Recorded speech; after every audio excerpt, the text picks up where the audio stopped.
प्रभाग क्रमांक 13 मध्ये शिवसेना उद्धव बाळासाहेब ठाकरे पक्षाचे उमेदवार शहाजी खुसपे यांचा विजय। उपमुख्यमंत्री एकनाथ शिंदे यांचं शुभदीप निवासस्थान असलेल्या ठाण्यातील प्रभाग क्रमांक 13 मध्ये शिवसेना उद्धव बाळासाहेब ठाकरे पक्षाचे उमेदवार शहाजी संपत खुसपे यांनी या प्रभागातून 5 टर्म नगरसेवक राहिलेले शिवसेनेचे उमेदवार तथा माजी महापौर अशोक वैती यांचा धक्कादायकरित्या पराभव केलाय। शिंदे यांच्या बालेकिल्ल्यात उभाटामधून नवखे उमेदवार असलेल्या खुसपे यांनी वैती यांना धूळ सारल्यानं सर्वांच्याच भुवया उंचवल्यात। खुसपे यांना 12,860 तर वैती यांना 12,193 मतं मिळाली। अवघ्या 667 मतांनी या प्रभागात जॉईंट किलर खुसपे यांनी वैती यांच्यावर निसटता विजय मिळवलाय। अशोक वैती यांच्या पराभवावरून राष्ट्रवादी काँग्रेस शरद पवार पक्षाचे सरचिटणीस आणि आमदार जितेंद्र आव्हाड यांनी ठाण्यात खंत व्यक्त केली। ठाणे महापालिका निवडणुकीत राष्ट्रवादी काँग्रेसनं 12 जागा आणि अपक्ष पुरस्कृत उमेदवार निवडून आणत 3ऱ्या क्रमांकावर मजल मारली। नवनिर्वाचित नगरसेवकांच्या सन्मान सोहळ्यानंतर आव्हाड यांनी पत्रकारांशी संवाद साधला।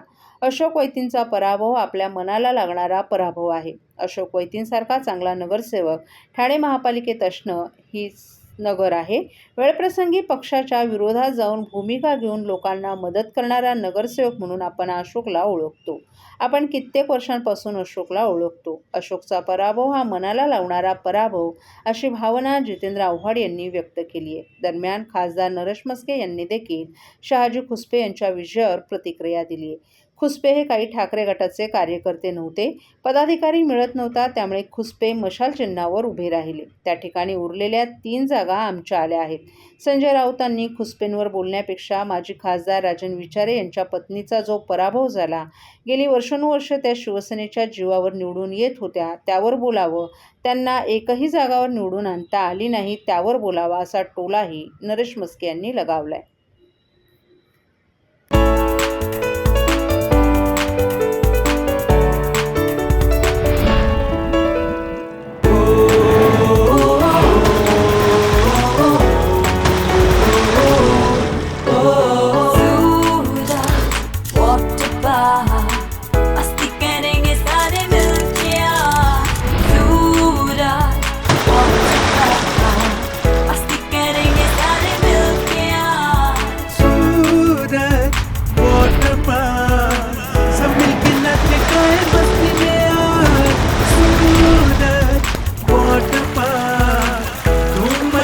सब मिलके आज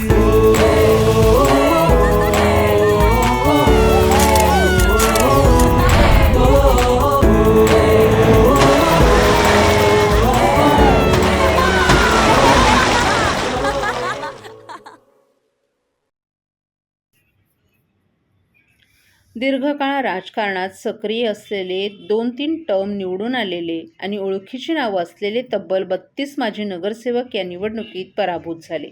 यामध्ये माजी महापौरांसह अनेक दिग्गजांचाही समावेश आहे। विशेष म्हणजे 2 ते 4 टर्म नगरसेवक म्हणून निवडून आलेले मातब्बरही यंदा मतदारांच्या नाराजीमुळे घरी बसले। ठाणे महापालिका निवडणुकीत सर्वच पक्षानं आपली ताकद पणाला लावली। यामध्ये 100हून अधिक माजी नगरसेवकांना पक्षांनी मैदानात उतरवून संधी दिली, तर ज्यांना संधी मिळाली नाही त्यांनी अपक्ष म्हणून दंड थोपटले।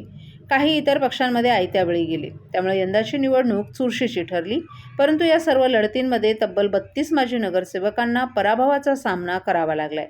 ओळख, संपर्क आणि अनुभव असूनही यावेळी मतदारांना आपल्याकडे ते वळवू शकले नाहीत। काही प्रभागांमध्ये तर एकाच जागेसाठी 3 ते 4 माजी नगरसेवक रिंगणात उतरले होते। परंतु तरीही मतदार राजानं नव्या चेहऱ्यांना संधी देत मातब्बरांना धक्का दिला असल्याचं दिसून आले।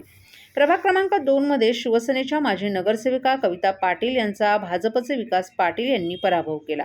प्रभाग क्रमांक 3 ही निवडणूक विशेष चर्चेची ठरली। येथे मधुकर पावशे, भूषण भोईर आणि जयनाथ पुर्णेकर या 3ही माजी नगरसेवकांना एकाच वेळी पराभव स्वीकारावा लागला। पावशे आणि भोईर यांना शिवसेना शिंदे गटानं उमेदवारी नाकारली होती। त्यामुळे ठाणे विकास आघाडीतून त्यांनी निवडणूक लढवली। परंतु माजी महापौर मीनाक्षी शिंदे यांनी आपली ताकद लावून 2 सामान्य कार्यकर्त्यांना निवडून आणलं। खारेगावातील प्रभाग क्रमांक 9 मध्ये सलग 4 टर्म नगरसेवक राहिलेले उमेश पाटील यांचा पराभव या निवडणुकीतील मोठा धक्का मानला जातोय। राष्ट्रवादी काँग्रेस शरद पवार गटाचे नवोदित उमेदवार अभिजित पवार यांनी त्यांचा पराभव करत राजकीय वर्तुळात खळबळ उडवली. प्रभाग क्रमांक 11 मध्ये महेश्वरी तरे यांनाही अपयश आलं. 2017 मध्येही त्यांना पराभव स्वीकारावा लागला होता. यंदा शिवसेना ठाकरे गटाच्या त्या उमेदवार होत्या.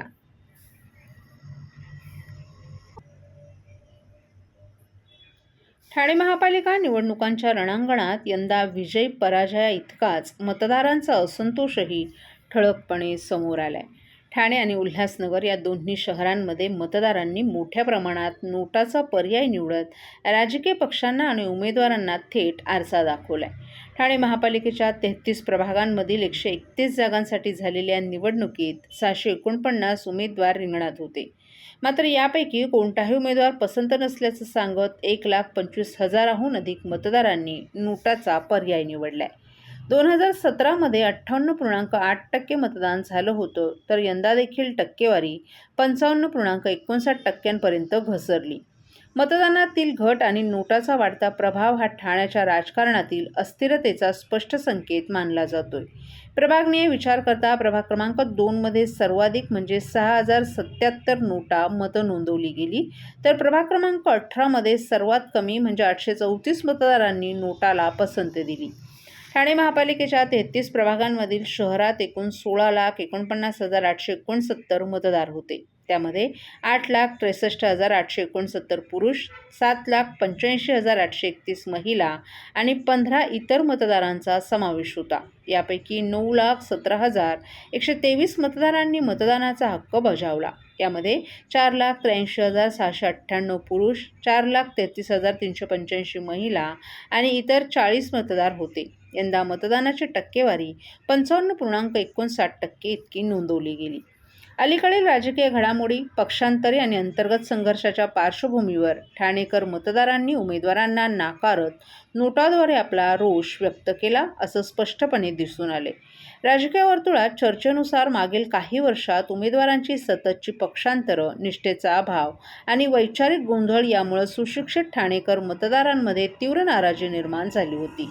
8 ते 10 वर्षाच्या प्रदीर्घ प्रतीक्षेनंतर ही महापालिका निवडणूक झाली असली तरीही मतदारांनी अनेक प्रस्थापित नेत्यांना नाकारत आपला असंतोष व्यक्त केलाय. 1.25 लाखाहून अधिक मतं नोटाला पडणं ही बाब आगामी विधानसभा आणि लोकसभा निवडणुकांसाठी सर्वच राजकीय पक्षांसाठी धोक्याची घंटा मानली जात आहे.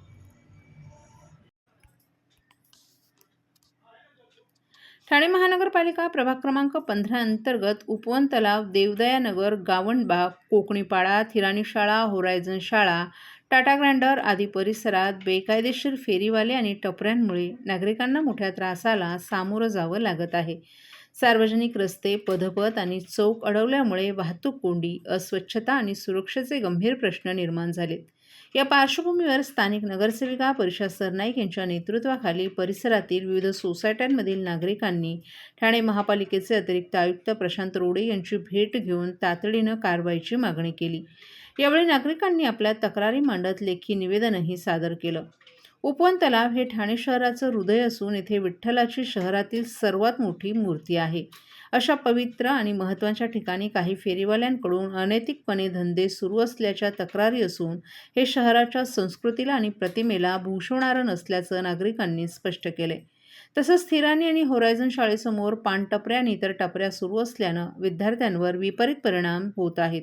त्यांच्या सुरक्षतेचा प्रश्नही यामुळे ऐरणीवर आलाय. यावेळी अतिरिक्त आयुक्त प्रशांत रोडे यांनी नागरिकांच्या तक्रारी गांभीर्यानं ऐकून घेतल्या असून संबंधित विभागांना पाहणी करून नियमानुसार कारवाई करण्याचे आदेश दिलेत. मात्र लवकरात लवकर ठोस कारवाई न झाल्यास उपवन तलाव येथील विठ्ठल मूर्तीजवळ उपोषणाला बसण्याचा इशारा नगरसेविका परिषा सरनाईक यांनी दिला आहे. नागरिकांच्या भावना दुर्लक्षित केल्या जाणार नसून परिसराची शिस्त आणि पवित्रता जपण्यासाठी संघर्ष तीव्र केला जाईल असंही त्यांनी यावेळी ठामपणे सांगितलं.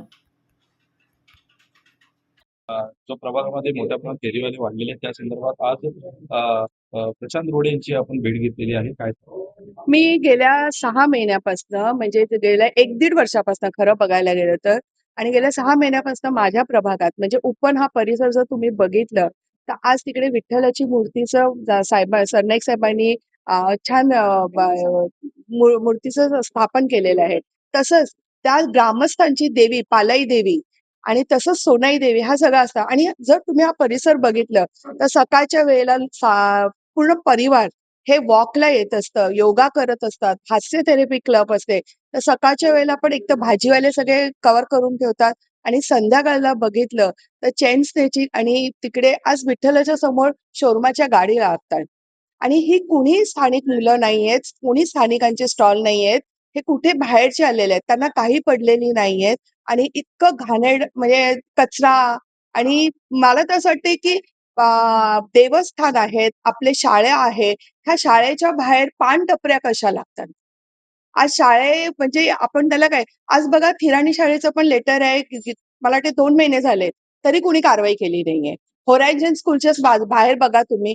का तुम्ही असे स्टॉल लावायला देत नाहीये, की काहीतरी गिफ्ट आयटम ठेवायचे किंवा बुक्स करायचे, असे का तुम्ही नाही? तुम्हाला पानटपरीच का पाहिजे? शोरमाच का पाहिजे? सर्व नागरिकांना आवाहन करण्यात येत आहे की सध्या डासांमार्फत पसरणाऱ्या डेंग्यू या आजाराचा प्रसार रोखण्यासाठी प्रत्येकाने पुढीलप्रमाणे कार्यवाही करावी. डेंग्यू आजार एडिस इजिप्ती हा डास चावल्याने होतो. या डासांची पैदास साचलेल्या किंवा साचवलेल्या स्वच्छ पाण्यामध्ये होते.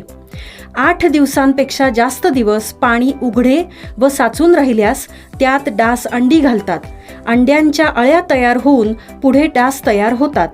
यासाठी आपल्या घरातील पाणीसाठे उदाहरणार्थ बॅरल्स, पिंपे, टाक्या, हौद, रांजणे इत्यादी दर आठवड्याला रिकामे करून घासून पुसून कोरडे करून पुन्हा भरावे.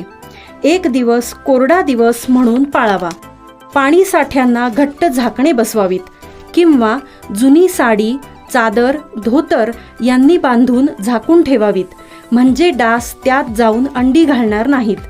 घराच्या गच्चीवर, आजूबाजूला, अंगणात कोठेही पाणी साचू देऊ नये. भंगार सामान उघड्यावर टाकू नये. उदाहरणार्थ टायर्स, प्लास्टिक सामान, कुंड्या, टाकाऊ वस्तू इत्यादी. अशा सामानात पावसाचे पाणी साठून त्यात डेंग्यूच्या डासांची पैदास होते. घरातील कूलर्स, फ्रीजच्या पाठीमागील ट्रे हे देखील वेळोवेळी कोरडे करावेत. लक्षात ठेवा, नुसत्या फवारणीने डास घनता कमी होत नाही, तर त्यासाठी डास पैदास ठिकाणे नष्ट करणे ही आपल्या सर्वांची जबाबदारी आहे. कोणताही ताप अंगावर न काढता जवळच्या शासकीय रुग्णालयात मोफत औषधोपचार घ्या. अशा प्रकारे नागरिकांनी सहकार्य केल्यास डेंग्यूचा प्रसार रोखणे सहज शक्य आहे.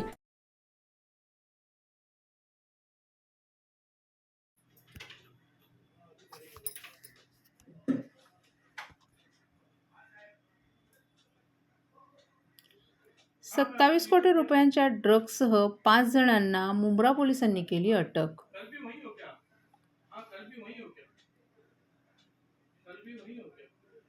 तेवीस ग्रॅम एमडी ड्रग्जच्या आरोपींचं मोठं रहस्य उलगडण्यात मुंब्रा पोलिसांना यश आले.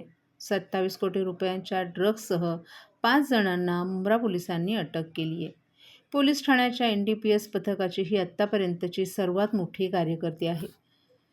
एमडी ड्रग्ज विक्रेत्यांचं आंतरराज्य रॅकेट उघडकीस आलं असून या आरोपींच्या ताब्यातून 27,21,70,750 रुपये किमतीचे 13 किलोग्रॅम 629 ग्रॅम मेफेड्रीन ड्रग्ज जप्त करण्यात आला आहे.